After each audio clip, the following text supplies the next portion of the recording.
For those of you who weren't at the beginning of the call, I'm Gregory Crewdson, the Director of Graduate Studies in Photography. And it's my great pleasure to speak to all of you today. I'd like to also introduce some of our faculty who's joined us today. And as I introduce you, you could wave hello. There's John Pilson, Senior Critic. Lisa Kereszi, Senior Critic and Director of Undergraduate Studies in Art. Hello. Ben Donaldson, Senior Critic and Photography Department Coordinator. Elle Perez, Critic. And we also have here today Larissa Hall, who's our administrator for photography and graphic design. And two class representatives, Jackie and Brian from first and second year. You can wave hello. So, and we also have a good group of our first and second year students who also joined us.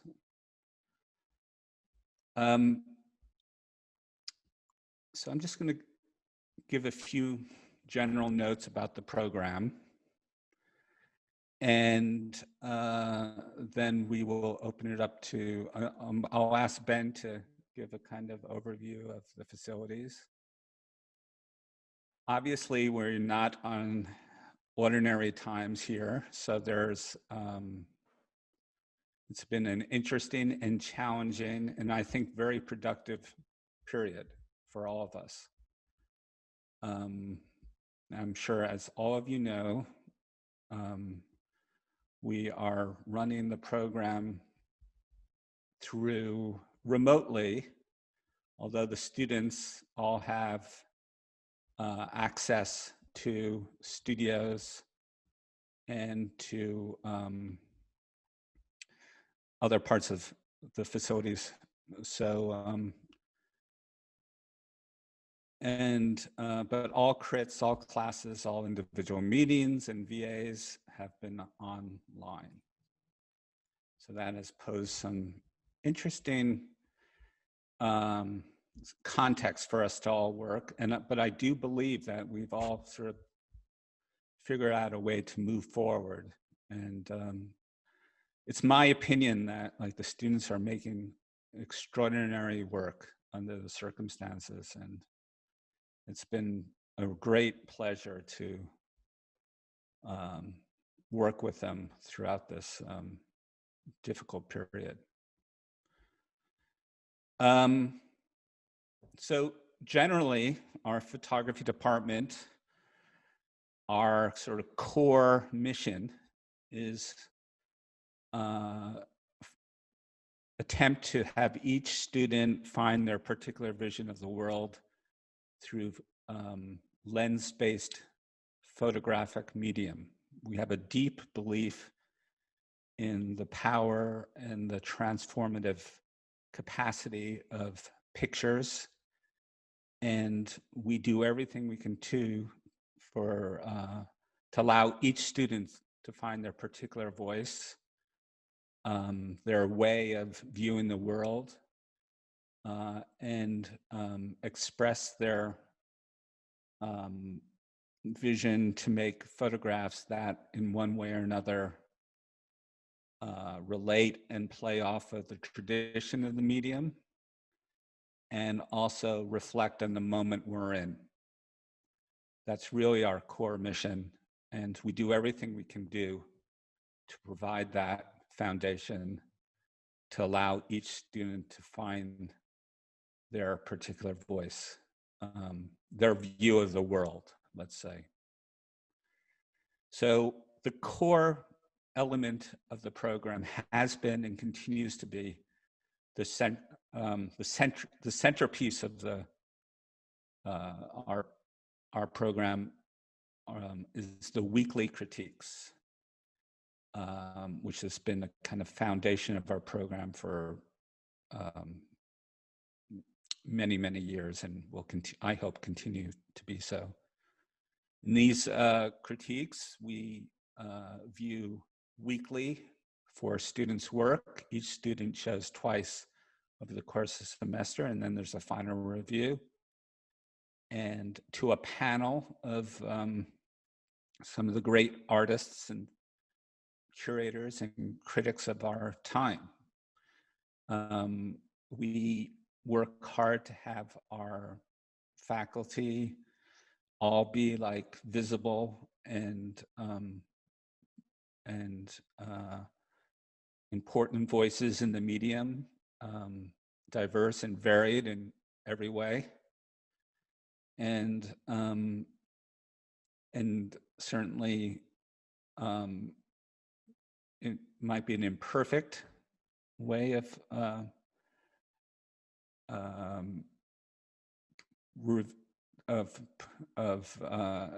making pictures and producing them in a sort of kind of critical atmosphere, but I think in the end it's productive. It's, as some of the students could tell you, it can be difficult with moments of anxiety and fear, but also revelation. So that's the centerpiece of our program. This year, we've really changed things up in terms of our curriculum, in an attempt to work most productively in kind of remotely. So we've are doing a lot of workshops and shorter term classes, and also sort of a greater range of classes from different points of view. And I think that it's been very successful. And I think that some of this will continue on even when we're back in the kind of physical space. So I'll give you just a listing of some of these classes that are in the curriculum now.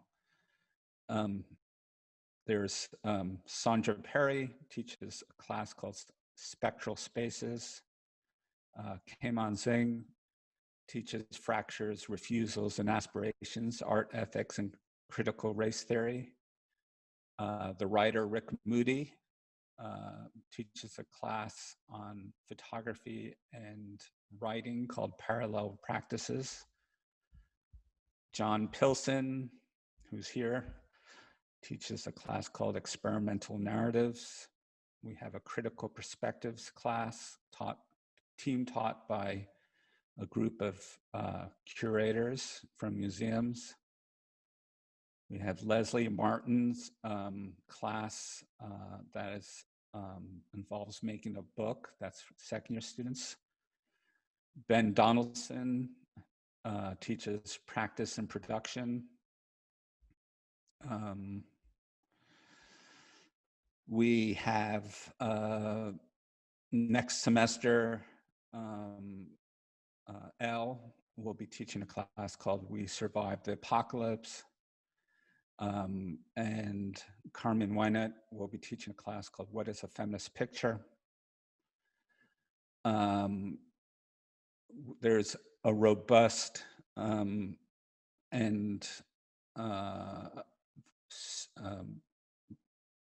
very sort of also a central tenet of our program is our VA program. We have weekly VA visits from an international roster of photographers and filmmakers and curators, each who give weekly presentations on their work, and also meet individually with students and individual critique. I should also say that another very important element overall is the individual meetings, which is also really important in terms of individual meetings and critiques with all our faculty and the VAs. So that happens on a weekly basis with the sign-up sheets. So that is a kind of overview of the program. A few other words. I might have, I think Taryn mentioned it. There are 20 students, 10 in each year. The second year students produce a thesis project and an exhibition that is presented at the School of Art, but also travels. And I mentioned before, they also make a book. The second year students also are part of the teaching assistant program, where they work with under Lisa and TA for the undergraduate classes. So that's just a general overview of the program. There's a lot more to say, but maybe now I will turn it over to Ben, who could just give you a kind of outline of the facilities. So Ben, are you available? I'm available. Hello, everyone. Welcome. I remember being in the position you're in. You've done well to come here and to listen to this, though. We're spread across 4 buildings in the School of Art, 4 primary buildings, and we're in 2 of them.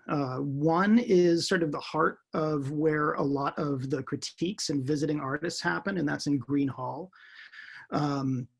That is a space that also has extra studios in it for visiting artist meetings, so that things can always be rolling when we're on campus and people can have a meeting and then switch to the next meeting. Within that space in Green Hall is the pool, which was actually the base of the old pool in the Jewish Community Center in New Haven, and still retains some of its green tile on the wall. That will be where your critiques will happen. It's also a large space for viewings and for lectures. And adjacent to that space, we have 2 other studios for the visiting artists. And further down the hall, we have a production studio, which is a 10-seat studio with a 60-inch Epson printer, 2 44-inch Epson printers, 1 Imicon, an Epson flatbed for doing large format. I think Ian just told me that he did a 50-inch print from a flatbed scan from an 8x10 negative, which is quite impressive. So we have a production facility for the whole group. Off of that, we have 2 black and white darkrooms that are shared amongst the community. One contains a jobo, and so in the practice and production class, I'll teach people how to do things like develop color film, black and white film with the jobo, so that you can avoid trips to New York or sending your film to New York. The black and white lab is for any chemical process, as well as the other space. Those are both outfitted with dichroic omega enlargers with a full setup, so you could potentially even do color prints in the jobo if you were so inclined. That space also contains 1 extra additional studio. In the Edgewood building, which is about a 5-minute walk from there, that contains most of the studios. Previous to individual studios, we had shared darkrooms. So we have, just in the last year, maybe one of the only good things to come out of the disruptive parts of this is that we finally have moved to 20 individual studios for the students. And these generally try to hew to the format of the pool, like a smaller pool setup, so that you can hang your work, live with it for a longer period of time, make work within it, and those will be your sort of home base spaces. We do have an equipment checkout. It's not as large as larger art schools, but we have 20 students. So equipment's generally lent out by the week. We're very adaptive with this. It's mostly just my call. And so my goal for everyone is to get you to the point, and everybody here, where the idea becomes a manifest physical thing. That's a huge part of what made me come to this program. So the equipment loan office I'll tell you just generally what things are based in. We have Chamonix 4x5 and 8x10 cameras with lenses, a whole setup. Canon, we have 5 DSRs for loan. Fuji, we're sticking with Fuji for now, and Pro Photo equipment. So that's a constantly growing and adapting thing. The first semester you'll take the class with me, the practice and production class, and so we'll deal with the physical world of making things. And so a lot of this discussion of what we need goes into this, and every year we sort of adapt as much as we can to the needs of the students. So every year is shifting a little bit, and we want to keep it that way so that it is a little bit more tailored to who's here rather than who was here the last year. In addition to our facilities, there are other facilities even within the buildings that we're in. There's another checkout space which covers things for presentation, for critiques. That would be things like projectors, et cetera, et cetera. So there are many, so multifaceted school as far as abilities to get things that we might not have. And that is one of the huge benefits of the university, is that where we might not have something, there are abilities outside of this that we can direct people to. But it's a very small program, and that is one of the huge benefits, I think, of coming to a place like Yale. Not just in the amount of time that you get to really talk about your work during the critique and other meetings, but also in the ability to sort of transfer what we're doing from year to year. I think that covers the basics of it, since we can't be in the spaces physically. But I'll answer any particular questions about anything that we have or do in the physical realm. Thank you, Ben. Sure. So any other comments from any of the other faculty or the student reps before we move on?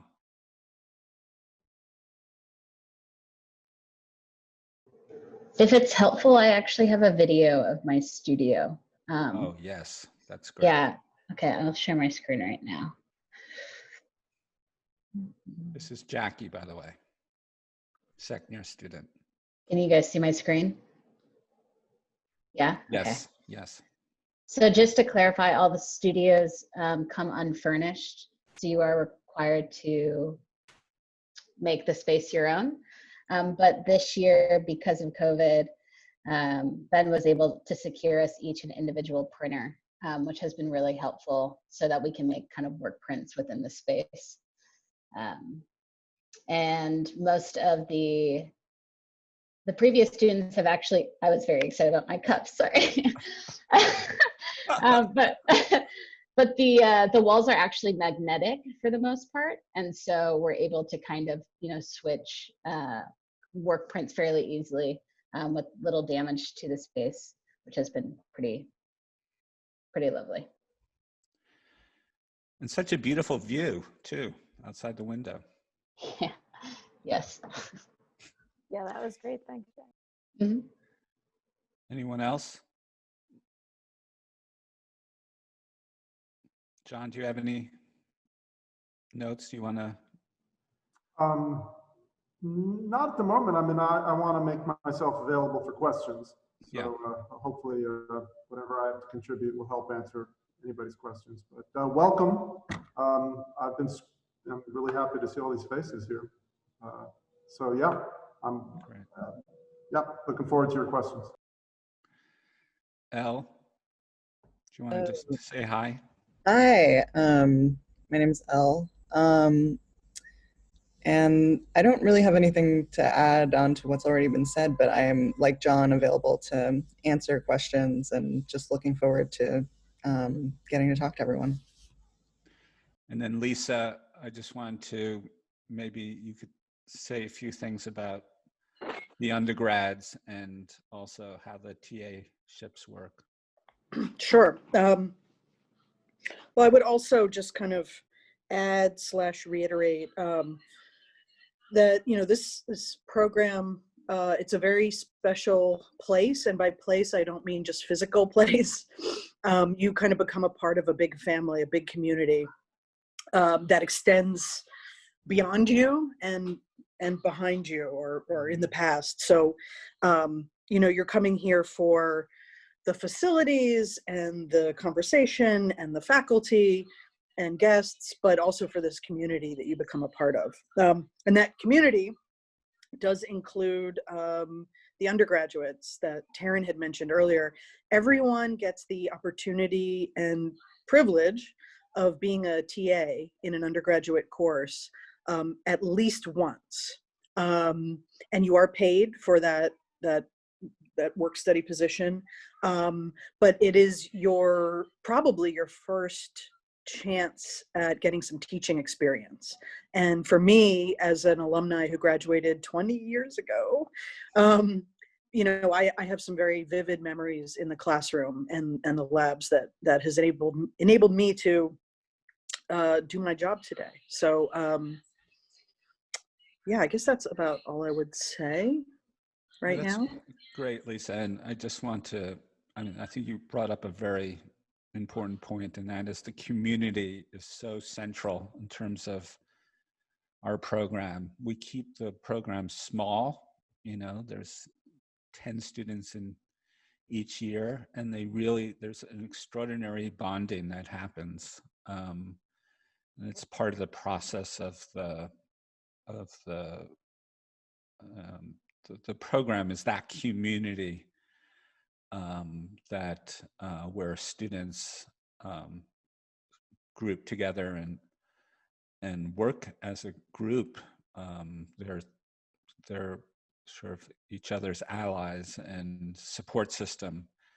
And particularly now where like that's, you know, fractured in a certain way, you know, that we don't have, we're not working in that full capacity.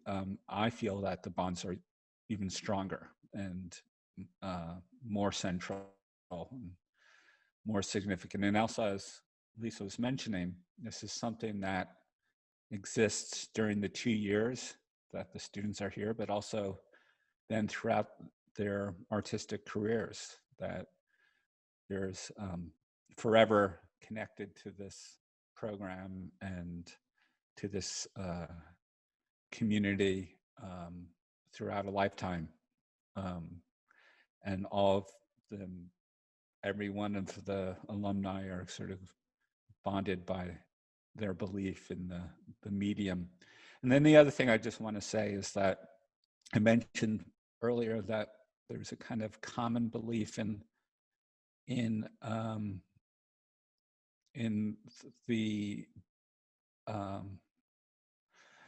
capacity to have photographs mean something, and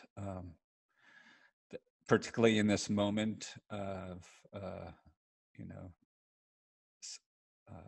the inundation of social media, that we still believe that the photographs have photography has an artistic purpose. But what that is very open. My final thought on this is that like students are constantly reshaping their understanding of what photography is. And if you just look at the work that's being done now in our program, it's so varied in terms of installation and sculptural aspects, an interest in video and performance. So a lot of students are working in their studios, still lifes, and then also doing really interesting work online and using and exploiting Zoom and social media. So this, you know, kind of crisis has also, I think, help students reinvent their work in really interesting ways. And I think that it's been very gratifying to see that firsthand. Thanks, Gregory. Should we entertain some questions? Yeah, I want to just put out just a couple before we take questions from the group, and I'd love to hear from faculty on these. Just which are basically the first one is, when do you believe that students are generally the most ready and prepared for, like, in the trajectory of their practice, to go to graduate school? Well, I could start. You know, I think the main thing is, like, when you feel ready and completely invested in the idea of becoming a student in this program, which is incredibly rigorous, and so we're looking for students who have, like, great ambition and who feel like they identify as an artist, you know. And that usually means that they've been out of school for some time, undergraduate.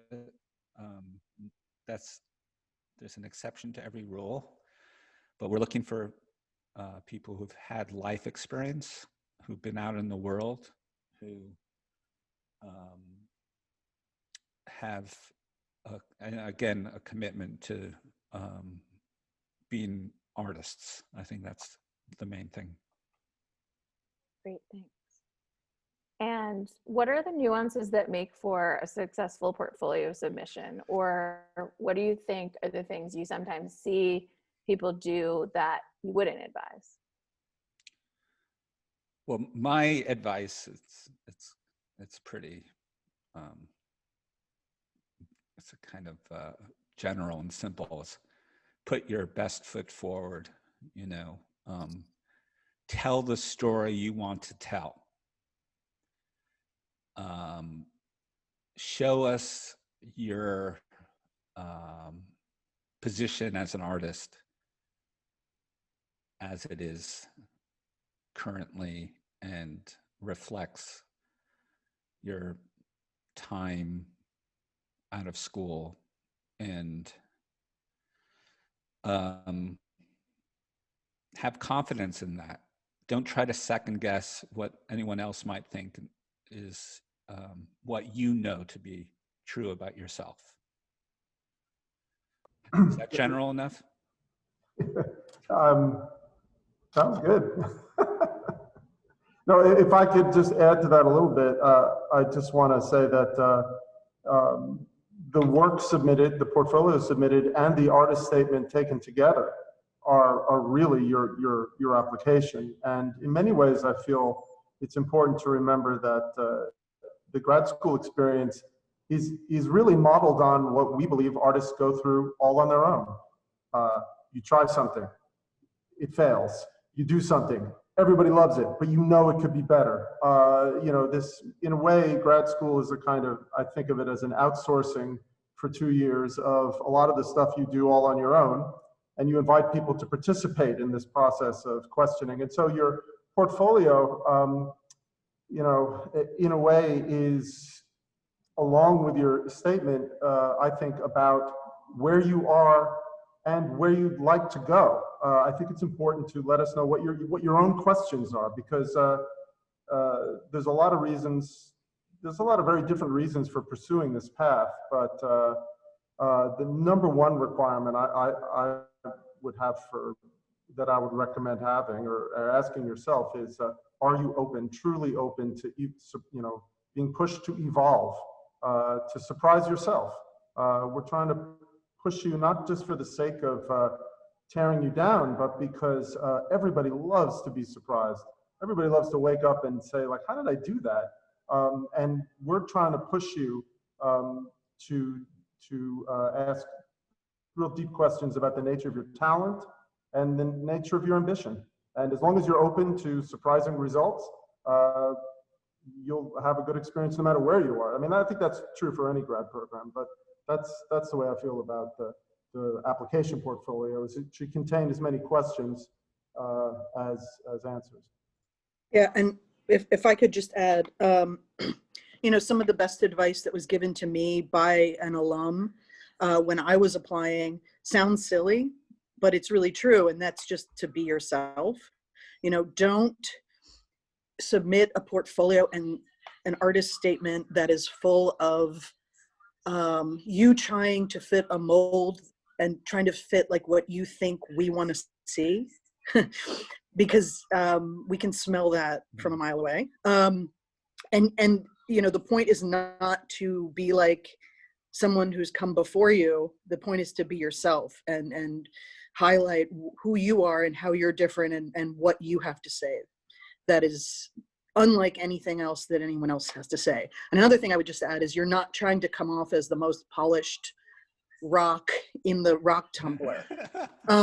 If you are, and if you already know everything and we can't teach you anything and you are museum ready, there's no point in applying, right? So we send us your unpolished rock specimens. Don't because it's not to say you're here to get polished. This is not a finishing school, but you're here to figure out what makes those craggy rocks and broken bits of glass unique, and how they can best express, you know, the things inside you that you need to express. So yeah, be yourself. Great. And then just one more thing, and then we can take questions from the audience. But could you just talk a little bit about the interview process and how you use that as a faculty to, you know, shape the student cohort? Yes, well, as you mentioned, Taryn, this is we review through admissions. The faculty and students have a part, first-year students, because, as I said, they have a vested interest in the community and bringing that forward. We view all the work. John mentioned the statements, which are central and key, but those are also primarily for the purposes of the faculty to, so not your whole application is available to all the students. Obviously. The recommendations remain. Yes, all of that remains. And then through that process, we select about 30, go to the next stage, was the interview process. That typically takes place in the room, you know. Also with a group of faculty and the first-year students. This year, of course, it will be done by Zoom, which will represent new challenges. But to me, the interview process is probably the most central aspect of the entire thing. You know, it's like where we get to know each of you and hear each of you talk about your work and your experience. And you know, as already been mentioned, we're looking for a community of artists, a group, and that's really important as we make the selection. But I think we're one of the few schools who actually go through this very long and deliberate process of these individual meetings, but it's all in the effort to really find a group that we feel would have great potential. Potential is a really important word in this whole process. If I might, I just want to hop in and address, I'm seeing a bunch of questions in the chat about interdisciplinary work as it is received within the program. I mean, first off, you know, I'm sure you're all aware that most MFA programs are studio programs. So applying to a program that has photography above the door or sculpture or painting says as much about you as it does about the program. There really is there's no rules, there's no dogma, there's no idea about what good photography is, but there's usually 20 people in a room for whom photography is a driving idea, a driving problem that never gets boring, but can be maddening. And we see photography by other means. Again, like, it's a question for all of you. Why a medium-specific program as opposed to, making photographs one day and sculpture another in an open studio setting?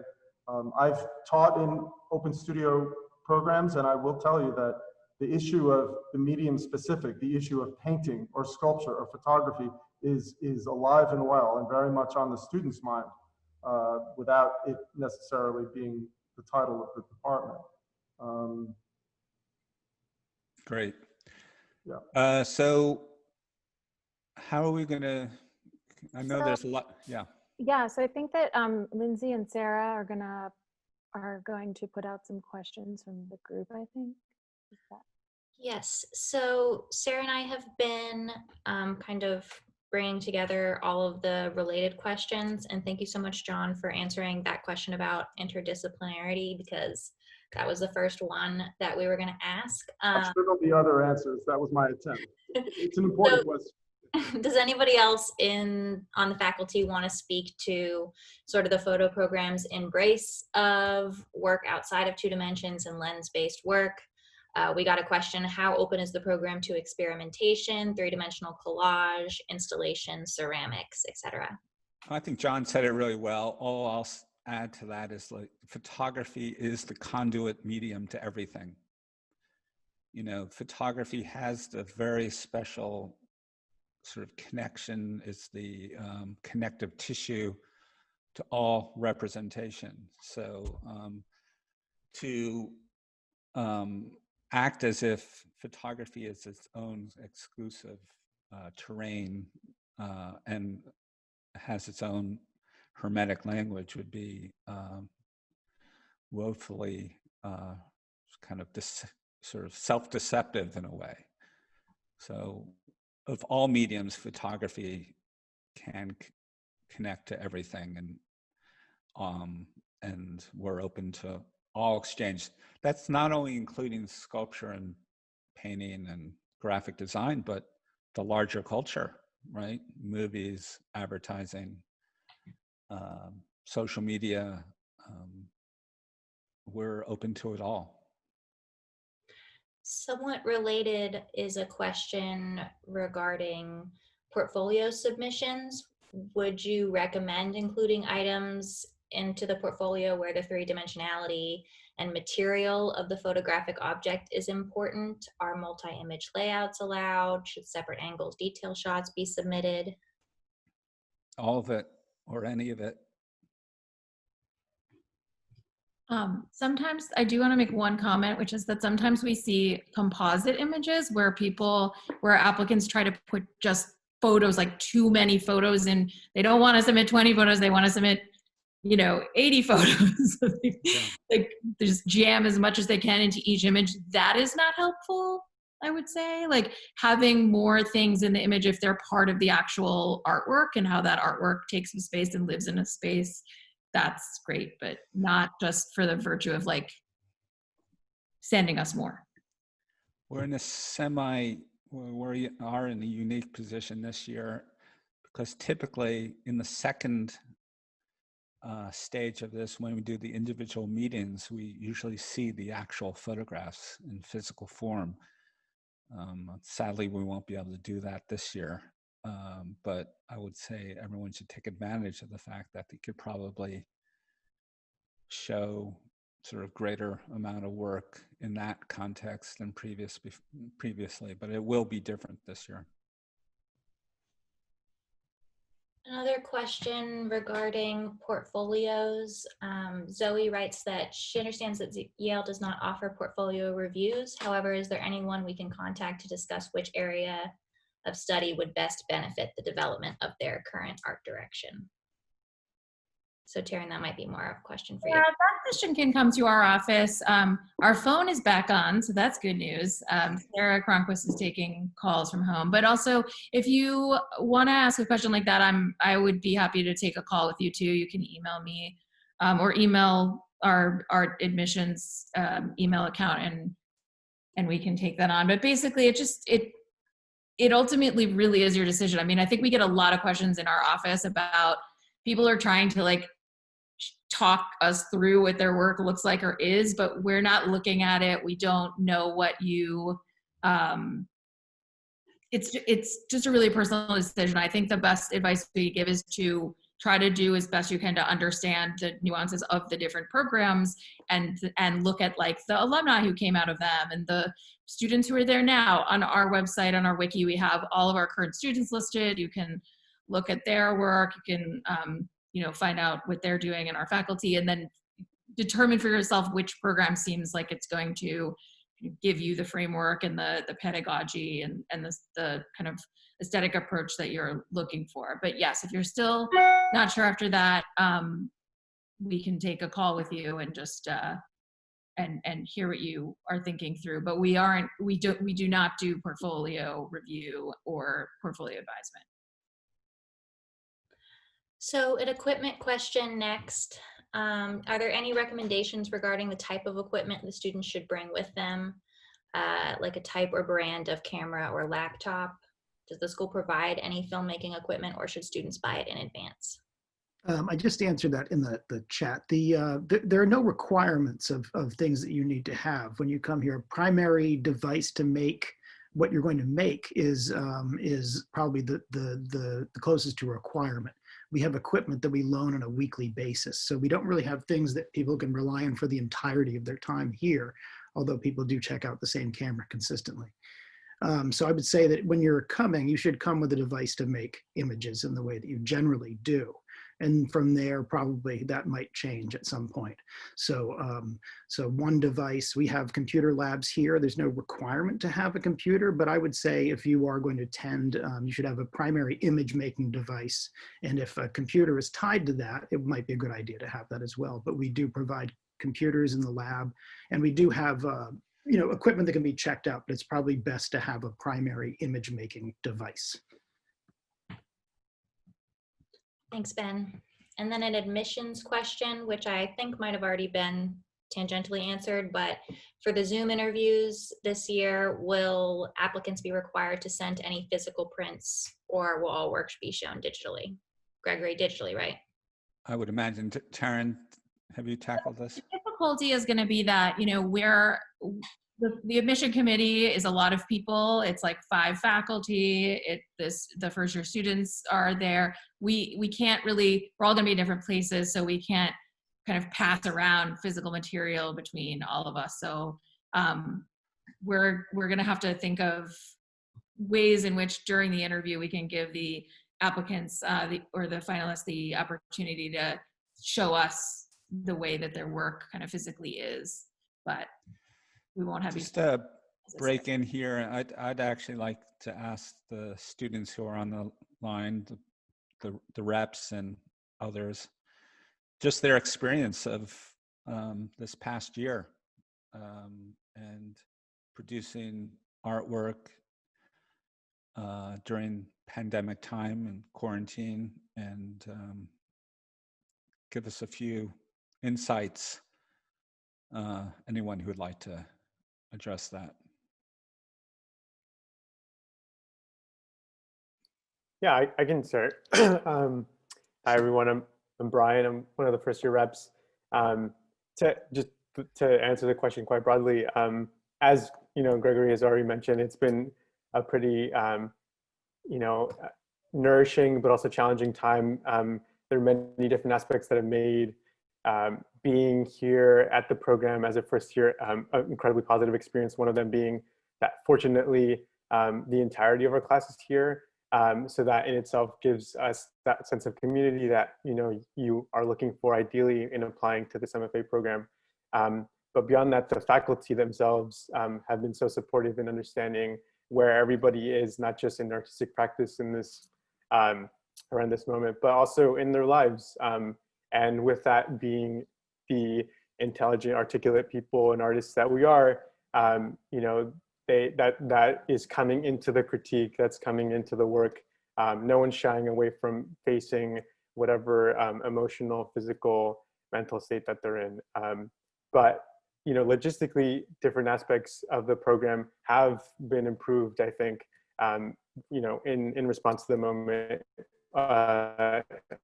An excellent example, but it'll be different next year, but the Visiting Artist Lecture Series this year, we've all had an incredible hand in inviting, single-handedly inviting one artist, photographer that we're interested in.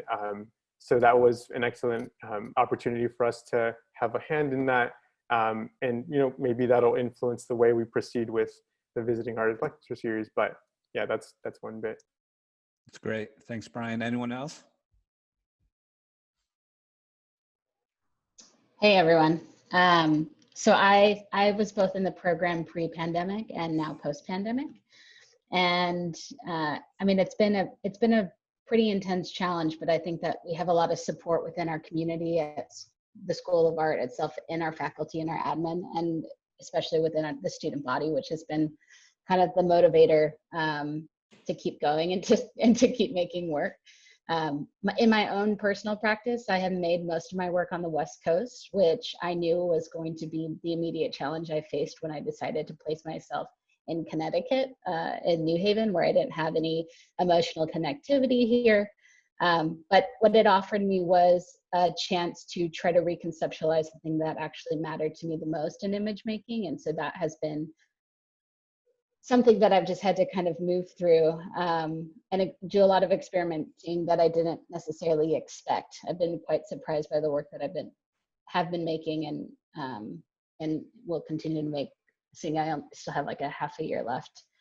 But I think that though the pandemic has created a massive strain on the physicality of the program and being able to be in person, it also has really heightened the personal relationship that I have to my studio, and has really forced me to kind of be in this space, me and my desktop a lot of the time. And so that has been, I think the odd gift of this is that I will be more, maybe more self-motivated to do my work once I'm out of the institution, seeing that it is only 2 years. But yeah. Great answer.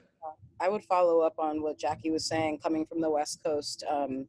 You know, it's a starkly different place, but being in the program at this time allows you to kind of shape your practice for a world that is not going to be like the world we've just left. We're going to be using a lot more screens. We're going to be having to innovate how we show our work through screens for people that can't join us in person. And this program has helped me kind of shape my practice and my approach to how I make images and work for this kind of new future, which is undetermined. Great. I think that's really helpful. Thank you all. Because that's the thing that really is most important, most crucial, and maybe there's venues in which that discussion can continue between students who are interested in the program and the current first and second year students. Could continue that dialogue, and because that's the most pressing, because there's so many questions in the future. I mean, we really are hopeful that sooner rather than later we'll be back in the physical space. Although I have to say that it's been a really extraordinary experience for all of us, and challenging, deeply moving in terms of the work that's been produced and the conversation. And I feel all of us, the faculty and the students, have like gone through something together as a group that will never be forgotten, or will forever shape us in terms of who we are. And in that way, it's been a very special, very unique experience. So we have a question about exhibitions from Kat. She writes, can you all share what opportunities exist for students to exhibit work during the program, and are there student-run gallery spaces? Yeah, well, last year during the lockdown, the second-year students unfortunately were not able to have their physical thesis show. They had their book produced and there was an online version of that, but this year we will have a special double thesis show in using the two different exhibition spaces at the School of Art to show last year's class and this current second-year class. And then, as I mentioned, the students then work as a group to find venues throughout the world to do versions of that exhibition, the thesis show that, like in past years, have been shown in New York and Los Angeles and San Francisco and other, Chicago, I believe. So it's very impressive in terms of the outreach. So we hope to continue to doing that. I would also add that school-wide, there are also group exhibitions of student work in the fall, because the spring semester is really when the thesis exhibitions fill the spaces. So in the fall, there are student, first year and I think second year group shows. And there is also a space that in the past has been used year round for faculty curated and other exhibitions. So we don't know the future of that space. It's a separate space that could also be used for exhibitions moving forward if that's a priority of the next dean and administration. And I know that the person asking this question isn't, I know that I'm responding to something just a little bit different, but the question for me also makes me want to just say that, increasingly in a way, we have accepted students who have, Gregory talked about life experience. Some of our students have had experience exhibiting works. Some of our students, have experience in the gallery system and published books, things like that.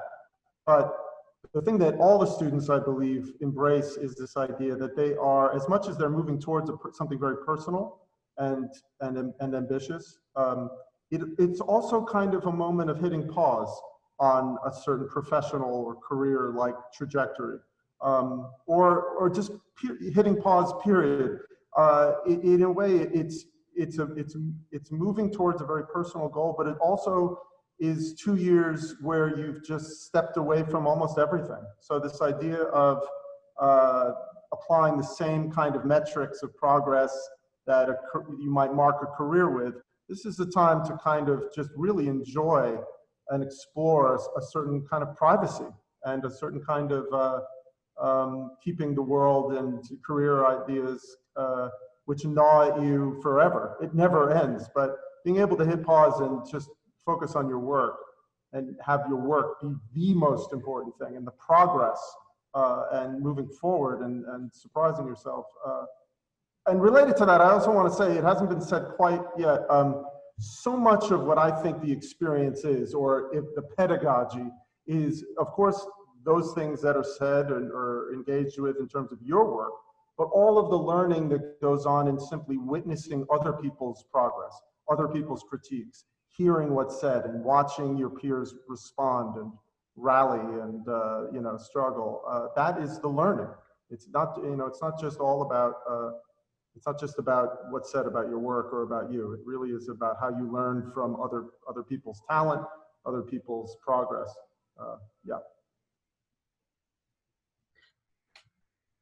Looks like now we have a few pandemic-related questions. Calvin asks, due to the pandemic situation, if I couldn't make work in 2020, can I submit the work from 2019? Seems there's a regulation of submitting 12 months work for half of the portfolio. Is there any excuse for extension for 12 months due to the pandemic situation? Yes, of course. Flexibility is key. Yes. Wonderful. And then another question related to the pandemic. In a normal year, not during this situation, how much are students expected to be physically on campus? Would we be able to do projects that might require more than a couple weeks of travel? Well, we're very open here. I mean, typically when sort of in ordinary circumstances, we really do expect the students to be on campus, you know, and have access to the community and the studios.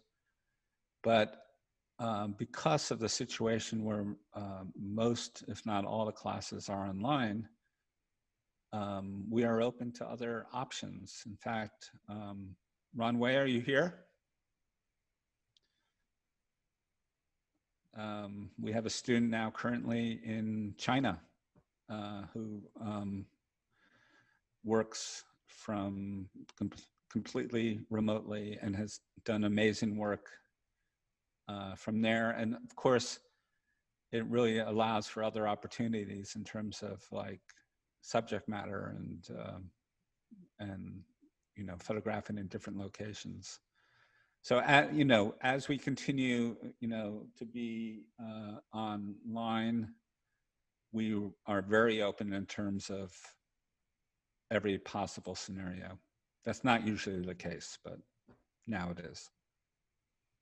And then maybe just to speak to a non-pandemic situation, or maybe optimistically in a sense about next year, as someone who went to the program, but then also a lot of what I was photographing was located in different areas. One of the things that I would do, because it is, I would say, a requirement to be, or not even I would say, it just is a requirement that you would be at every week's critiques for your peers. Like that is, as Gregory mentioned, like the core of our program. You need to be there as much on a week that you are not presenting as you do on a week that you are presenting.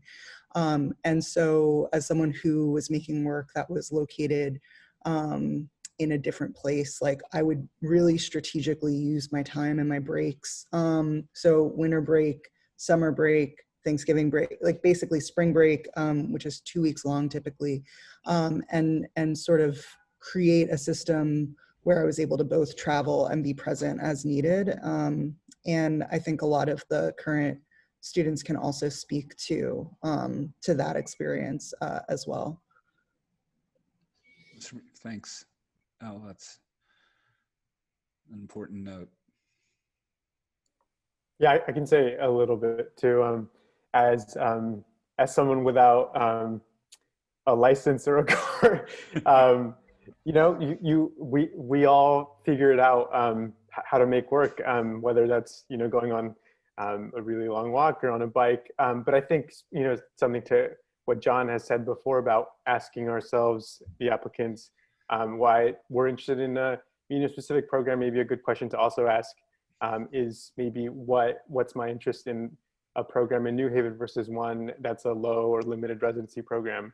Because I do want to, as people in the chat or students are echoing, you know, it is very important to be here for those critiques in person for a variety of reasons. But yeah, I wanted to. Thank you.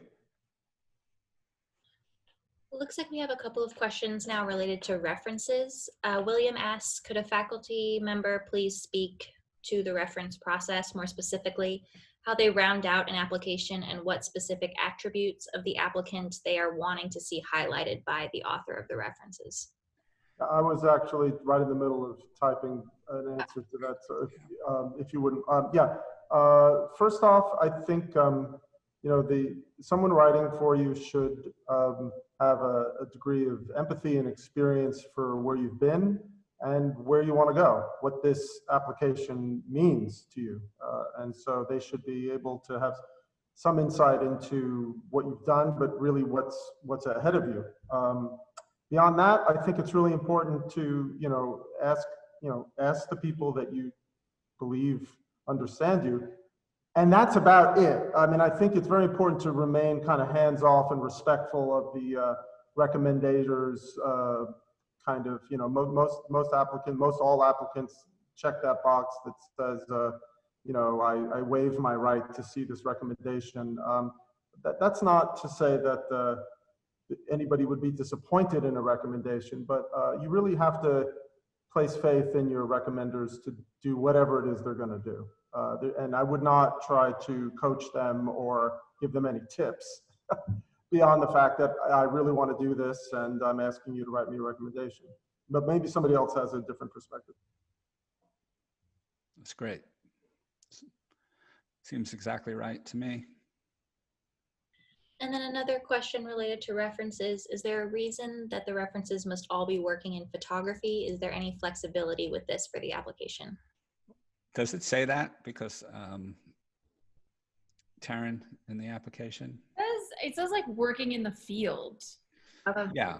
I mean, I feel it should just be open to whoever you think will present, I think, your best case in terms of your life experience, your work, your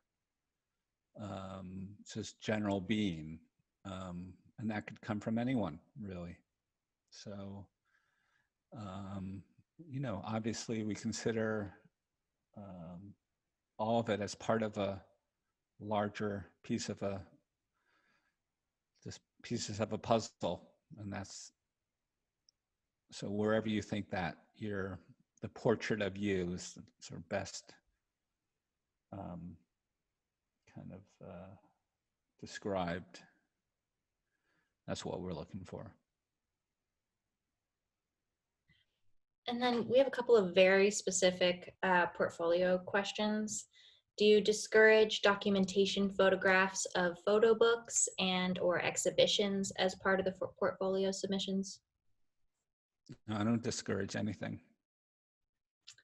And then are layered moving images acceptable in portfolio, each about 1 minute relating to the pandemic? Yes. Just real quick, back to the documentation thing. I mean, one thing to keep in mind is that your work is being seen by a room full of people that can use their imagination when it comes to, you know, we all have experience and we all know what it's like to propose something to someone before it actually exists. And so you got to ask yourself, like, is it that you need us to see what it looks like in the space, or is it documentation of something that simply can't be understood in terms of its dynamics from the details? You know? But you should have faith in the fact that this particular audience really can use their imagination in terms of trying to understand what you're dealing with in terms of space.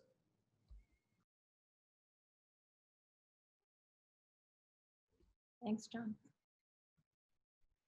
All right. Did we answer mostly everything, I think? Yeah, we grouping them together was really helpful. Chanel's now asking, okay, is video allowed in the portfolio? We said yes, correct? Yes. So now we're kind of circling back. If there are any outstanding questions that you feel weren't answered, please do chat them now. Also, in the confirmation email that I sent out with the link to this event, at the bottom of that email, there are a series of links, and one of which is to specific portfolio requirements and guidance. So you can always reference those on our wiki. Thanks, Lindsay and Sarah for working behind the scenes on the questions. We also have a Yale Photo Instagram account that is managed by the students. So you could always contact them through private message. And if you have additional questions to the students, I'm sure they'll be happy to continue the discussion.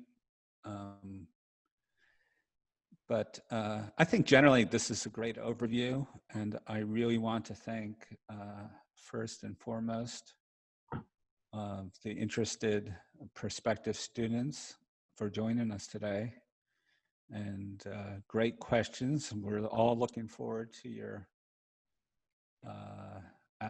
applications, which we take very seriously. And I think the last thing I'll say, and I think I speak for everyone, selecting the class is probably the most important thing we do. maybe I'll take out the word probably. I'd say it's the most important thing we do. And we do it with absolute seriousness and commitment. It's a very long and arduous process. The faculty puts an enormous amount of time. The students put an enormous amount of time into it, and it's all in the service of the program, you know, trying to make the program a vital and diverse and productive place. So it really is a central thing. And then I want to also reiterate that, like, if you don't get in, apply again. I can't say that. Every year. Yeah, I can't say that with more emphasis. And in that, like, we get a lot of applications, and it's a, you know, you might not always get to the second stage the first time around, but that doesn't mean we're not considering all the portfolios very carefully, and that many of our students have applied twice or three times. So it shows us your commitment if you apply again. And so with that, I want to thank Taryn and David and the entire staff and the faculty and the student reps and the other students for joining us here today. It's been really great to have our first Zoom open house. Hopefully our last. Yeah, hopefully our last. Thank you, Taryn, for that great opening presentation. Yeah, that was actually designed by Bianca and June, who are second years in the design program. So I'll let them know that. Great. So if they do have additional questions, aside from this, the Yale Photo Instagram account, what is the best way to continue the dialogue, Taryn? Well, meaning what in particular? Just that there are additional questions that need to be asked. Yeah, sure. I mean, we have an admission account, Art at Admissions at Yale.edu. We have like I said, our phone lines are back up. Poor Sarah, she's getting them all forwarded to a cell phone that she has. But we've been out of the office. I mean, most of us have. Myself and the facilities manager have been around somewhat, but he's been there every day, but I've been around intermittently. But all of our teams have been working from home. So now, finally, if you call us, we can answer, you can email us, and we can try to set up a time. If you have very specific questions, I mean, we have a really small team, I would say. We have only 3 people who work in my office. And David mentioned we have 1,000 applicants. We generally have closer to like 1,200 applicants in a given year. But we usually have at least 3,000 people start an application. And then about 1,200 of those actually submit the application. So we field a lot of questions. It's very difficult for us to take one-on-one meetings or, with everybody. That's why we can maybe think about doing some like office hours potentially. And if we can do that, we'll post those on our wiki site. So on the art.yale.edu site, there's a visiting page, there's a mission page. So if we're able to open up any like advisement hours, we will notify you, this group, by email. We'll also put that on our page.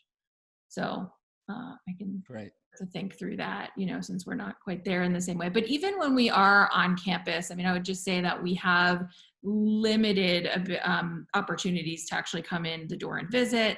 We really only have 2, which are the open studios, which generally happen in April. And we're working on, an alternative venue for that, as well as the open house. So currently our campus is closed to all visitors. We do have a pretty active, asymptomatic COVID testing program happening, so that our current students can be working in their studios. And as of right now, they do have 24-hour access to studio. You know, we're really hoping that this continues. And we are actually one of the very few MFA programs that is open and is allowing that access. So we're really hoping that can continue and that everybody stays healthy and safe. So we hope that for you as well. We hope you're healthy and safe. Thank you guys so much for coming to this. And yeah, let us know if you have other questions by email, and we'll get back to you. Thank you, everyone. Thanks, everyone. Thanks, students and faculty as well, and all of our staff.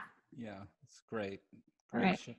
And don't wait till the last minute to put in your application. Yes. Please, we're open until, we don't open from Christmas break until the 4th, and then the applications due the 5th. So just keep that in mind in your planning. All right, good luck, you guys. Thank you, everyone. Thank you.